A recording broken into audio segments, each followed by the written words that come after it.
The front door clicked shut behind Chloe, the sound echoing the finality of a long, draining Tuesday. Her shoulders ached from hours hunched over a keyboard, her mind was a swamp of deadlines and client demands, and her feet throbbed in protest from the commute. All she wanted was to collapse onto the couch and let the silence of the apartment wash over her.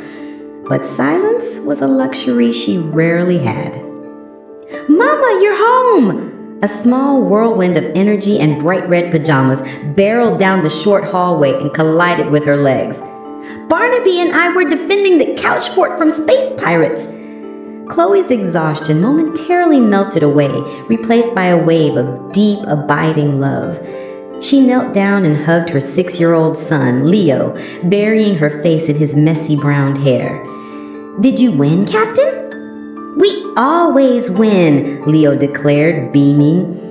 In his hand, he clutched his most prized possession, Barnaby, a scruffy, well-loved teddy bear whose fur was matted from years of hugs and whose stuffing was permanently compressed in all the best cuddling spots. Barnaby wasn't just a toy. He was Leo's co-pilot, his confidant, his bravest knight, and his best friend. Chloe managed to smile, her heart aching with a familiar mix of joy and the ever-present weight of single parenthood. After a quick dinner of macaroni and cheese, bath time, and a story about a dragon who loved to bake, she tucked Leo into bed. Barnaby, as always, was nestled securely in the crook of his arm. It happened about an hour later. Chloe was finally sitting down, a cup of tea warming her hands, when she heard a small, mournful cry from Leo's room. She rushed in to find him sitting up in bed, his face streaked with tears, clutching the bear to his chest. "Sweetheart, what's wrong? Did you have a bad dream?" Leo shook his head, his lower lip trembling as he held the bear out to her. "Barnaby's hurt," he whispered, his voice thick with grief. Chloe looked down and her heart sank. One of Barnaby's shiny black button eyes was gone, leaving behind nothing but a vacant patch of brown fur and a few loose threads. During their final boisterous pirate battle before bed, the eye must have finally popped off. To an adult, it was a minor inconvenience. To Leo, it was a catastrophe. He was inconsolable, his small body racked with sobs for his injured friend. Chloe held him, rocking him gently, murmuring reassurances. "We'll fix him, honey. I promise we'll make him all better." "But he can't see me. He's only got one eye."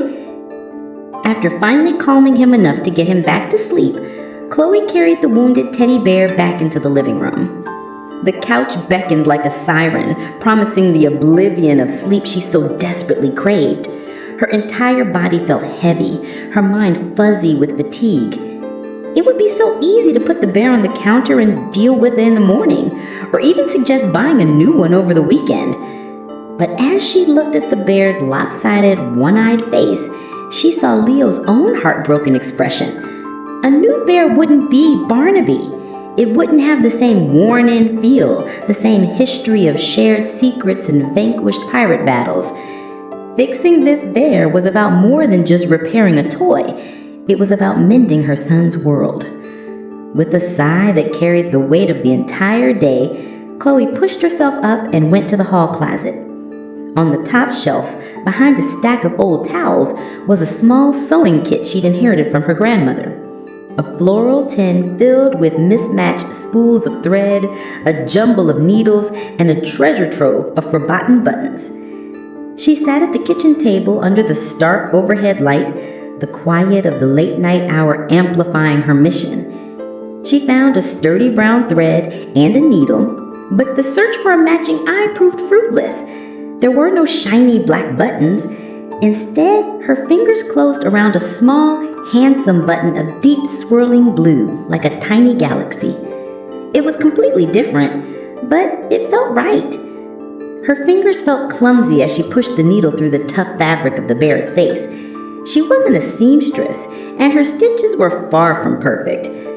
But with each careful pull of the thread, she felt a fierce, quiet determination. She wasn't just sewing on a button, She was stitching a piece of her love directly into her son's best friend.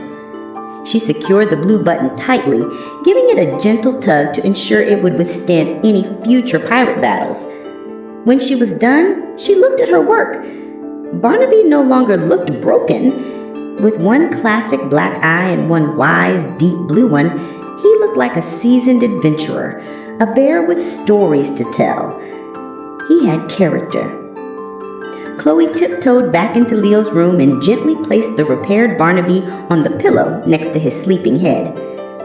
The next morning, Chloe was awoken not by her alarm, but by a small body launching into her bed. Leo's face was alight with joy so pure it seemed to illuminate the whole room.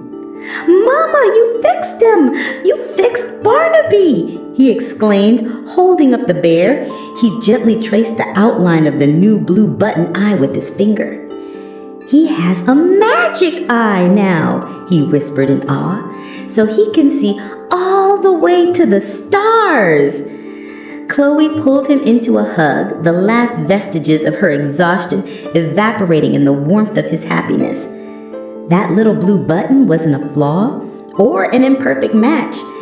It was a badge of honor, a permanent shining reminder that even when things seemed broken, a mother's love, no matter how tired or stretched thin, was always there to stay up late and make them whole again.